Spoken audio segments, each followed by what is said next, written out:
Good morning. I decided to go ahead and start this video now at the red light. Before we get started, please like and subscribe. Please share my channel. Please comment whether you agree with me or not. I love hearing from you, and thank you so much for being here. This morning I wanted to talk about something that I heard last night. A group of people were having a conversation, and one of the girls was talking about Christianity and the Bible. And I guess she used to be a Christian, and then she started to question, and she basically decided completely the opposite. She went all the way from being a Christian to not being a Christian anymore at all, because of certain portions of the Bible and things that she had read. And I found some truth to what she was saying. I also found some flaws in her line of thinking, but I didn't say anything to her. I just listened. But I wanted to bring it up this morning because the things that she pointed out that got her not wanting to believe in Christianity anymore were, number one, there's a portion in the Bible in the Old Testament where God is basically commanding people to pillage villages and crush their enemies and take out, whole entire cities. And then it says, and plunder the village and take the women and children and do whatever you want with them. And that she found was horrible. It sounds horrible.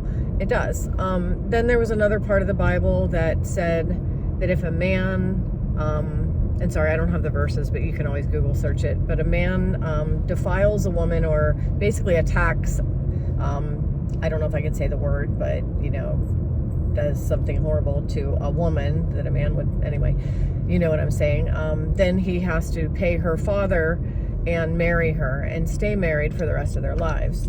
That's also horrible because, what woman wants to be married to her assailant, and that's, it actually says that. And then there's another part, then the part of the Bible where it says that God basically decides whose hearts are going to be hardened. It's kind of like, if your heart is for God, you're going to heaven. And if your heart is hardened, you'll go to hell. And God is the one who decides whose heart will be hardened. And that kind of puts you in the mind of, how do we have a choice then? Because if God already knows whose hearts are hardened, it's already done. I mean, that means there are certain people walking around who will never get to heaven just because God decided they won't. And then she said, for God so loved the world that he gave his only begotten son. And her question was, how can God say he loves the world when he's doing all these horrible things to people? So she had a point there. She really did. The part where things fell apart, though, is where she said she doesn't understand how God can force people to believe in him. We have to believe in Jesus to get to heaven. Sorry, I have to repark my car. We have to believe in Jesus to get to heaven. And if our hearts are already hardened and it's nothing we can do about it, and then we have to believe in Jesus, she just basically said, how does that even put us in a position of success? How could we even get to heaven if our hearts are already hardened? And that's just the way it is. So then we're told to believe. So here's the part where I felt that she was right. I felt that she was right in pulling these things apart. I felt that, we should question. We shouldn't just blindly accept and agree with every single thing we're told. We have minds and we have the ability to question our reality. And I think it's fine that she's questioning. I think the part where she's not getting it right, though, is where she's denouncing her Christian faith and turning away from the faith. Because I'm just going to put out my way of looking at this. It's not the right way. It's just my way of seeing this. I don't take every single thing in the Bible absolutely literally to mean this is the moral code. This is the way it is. You should do this. There are people who are Christians who use the Bible as a moral code. And it's a moral book. It's like a book of rules. And if you follow this book of moral rules, then you'll get to heaven. That is not what the Bible tells us to do. And I think where this girl, what she's picking apart is the part, there are a lot of people who do use the Bible that way. And that's what she's not happy with. And nor should she be. because Jesus didn't use the Bible that way. The whole Bible doesn't use the Bible that way. If what she's picking apart are certain people's interpretations of the Bible and the way people are using the Bible, that's what she's upset with, and she should be, because there are people who use the Bible in wrong ways. There are people that use the Bible as a weapon. There are people who use it to hurt other people. And that we shouldn't agree with. I mean, well, okay, I'm not going to say shouldn't. That she's right not to agree with. I'm trying not to say you shouldn't or we shouldn't, but yeah. But if the Bible is read in a spiritual, metaphysical, consciousness form, the way that it actually is meant to be read, and the way that it's designed to be absorbed, we don't read, interpret, and mentally define the concepts in the Bible and then put them into practice. That's not what it's for. It's a spiritual book meant to be absorbed by our spirit. And if we absorb the whole Bible by our spirit, we understand, we can sort things out. This is called discernment. Discernment is where we sort it all out based on our spirit, not our intellect. Spiritual discernment is where we bypass our brain and we sort out the meanings of things based on our spiritual consciousness, our being. The eternal soul that we are is the one that needs to grasp the concepts and absorb the concepts. And it's the underlying concepts that we are to absorb. Everything the Bible even says, it's going to look like foolishness to those who don't get it. And those who don't get it are the ones who aren't part of the one, who don't know that they are spiritual beings. So when the Bible says believe in Jesus and you will be saved, what it's really saying is you have to, in order to be a spiritual being, you have to know that you're a spiritual being. Jesus came to show us that we are spiritual beings.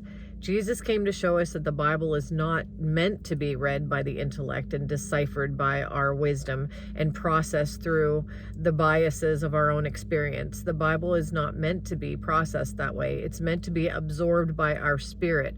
And Jesus came to show us that we are spirit.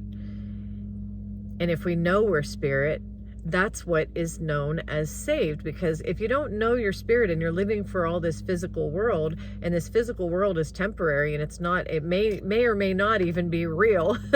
If you're living for something that's not even necessarily real, and it's not designed to be everlasting, and it's not the reality of what we really are, then you're going to be not a real being. You are there. The verse, or not the verse, I wanted to say, I can't even say it right now. Something about a man thinketh and therefore he is. What we know we are, and what we believe to be who and what we are, and what we believe to be connected with, and what we believe to be our reality is our reality. That's basically what the Bible's trying to teach us. That's where it comes into. And I'm not trying to say that we create our own reality as individual people. We as a whole are the creators. We're co-creators. We're one with God. God lives in us. We're in him. Jesus is in us. We're in Jesus. We're in each other. And we are all creators of this experience. If you're living as if the experience is the reality, then you're going to poof away with the experience when the experience poofs away. It's the only way I can think of to say it. But when you're living for the reality that is what's thought consciousness, what's eternal, is what I really am. I am one. I am with the all. I am with that connected creator spirit. When we are that, and when we believe, and that's where the word believe comes in, when we know, it's not just a belief. I heard somebody else say this yesterday. It's not just a belief, it's a knowledge. When you have the knowledge of who you are and how you're connected and what we really are, then you are that. And that is the eternal us. So in order to be the eternal me, I have to know that I'm an eternal me. And then we're an eternal us in order to be that. So it makes logical sense that unless we, believe, and really the word is know, we need to know it beyond the shadow of a doubt. And then we are it. We are what we know we are. That's really what it comes down to. So yes, she was correct in picking apart all the horrible things that are talked about in the Bible. every person that tries to denounce Christianity picks apart all the things that they say God does that are hateful and spiteful and all these things. But to me, the Bible is a very, very strong reminder of the difference between the physical world and the spiritual world, and the difference between the two. And I think that it's the discernment is in knowing which one is which, and in deciphering, what comes from what and who is who, and who we are. And so that is something that is absorbed spiritually, not gathered intellectually. So I just wanted to talk about that this morning. This is kind of a deep conversation for first thing on a Thursday morning, but it's what was on my mind, and I wanted to share it while it was still on my mind. So I hope you're all having a great day. Thank you again for being here. Thank you for your input, and I will see you next time.